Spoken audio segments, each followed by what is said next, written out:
C'est des changements qui arrivent du jour au lendemain.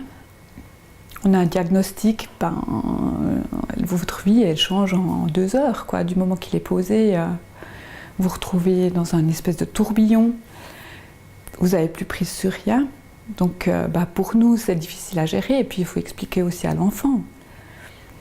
À 3 ans et demi, ce qu'elle a pu comprendre, Coralie, c'était que sa vie elle a changé. Elle ne comprenait pas la maladie, elle ne comprenait pas pourquoi tous ces médicaments. Puis après, c'est à vous de faire avec aussi l'enfant qui ne va pas forcément bien, quand vous n'allez pas forcément bien non plus. C'est vrai qu'ici, sur le canton de Vaud, moi, je n'ai pas eu tellement de soutien de la part... quand je suis à la maison, j'ai pas eu de... On a dû se débrouiller nous-mêmes et puis faire nous-mêmes. En train de plier ma... Il faut aussi trouver Salut, Flavia. un moyen de pouvoir gérer ça au niveau professionnel. Mon médecin m'a mis en arrêt de travail pour dépression.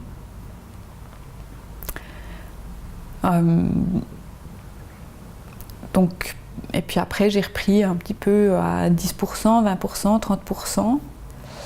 Mais c'était pas facile parce que d'un côté, on est au travail, mais on se demande toujours est-ce que je vais recevoir un appel qui me dit que Coralie a de la fièvre, est-ce que je vais devoir l'amener à l'hôpital? Donc ça, c'était aussi très difficile à gérer à ce niveau-là.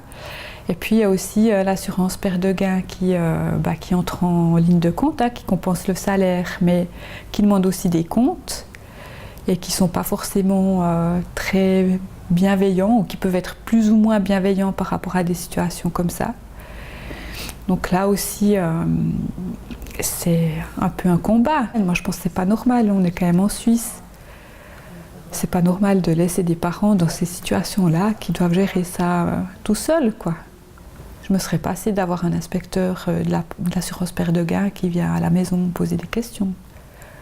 Ou je me serais passée d'avoir les caisses maladies qui disent voilà, pour tel médicament, on ne va pas prendre en charge parce que ça ne fait pas partie de la LAMAL et puis qu'il faille demander au médecin de justifier 1 fois, 2 fois. Ça, je me serais passée de ça aussi, oui.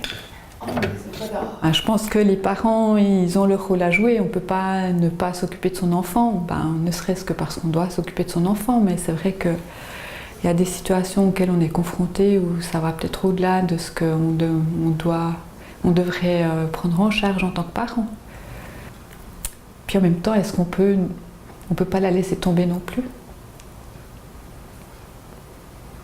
Est-ce qu'on a l'impression de se laisser tomber soi-même quelque part parce qu'il faut être là pour son enfant au détriment de sa vie, de couple professionnel? Ça c'est sûr. Mais de nouveau, on n'a pas le choix. Qui est d'accord de garder un gamin avec une pathologie grave, des médicaments qui sont toxiques, qui sont vraiment toxiques? Moi j'ai trouvé personne qui était d'accord de garder ma fille à ma place.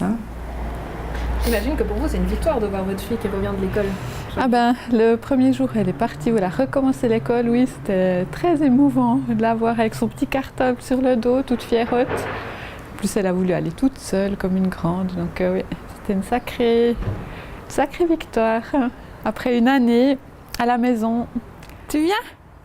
On a retrouvé une certaine vie, une certaine normalité quand même, parce que Coralie retourne à l'école, elle est gardée au parascolaire. Moi, j'ai pu retourner à ma place de travail, donc ça marche. On a quand même toujours des contrôles à l'hôpital, maintenant c'est 1 fois par mois.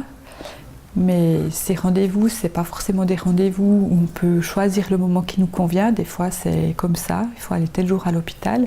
Aujourd'hui, j'ai pris sur mes heures supplémentaires, mais c'est vrai que comme on doit retourner le 5 décembre, je pense que je vais demander à mon chef si je peux prendre ça comme congé pour enfants malades. Il me dit oui, il me dit non, je sais pas, on verra.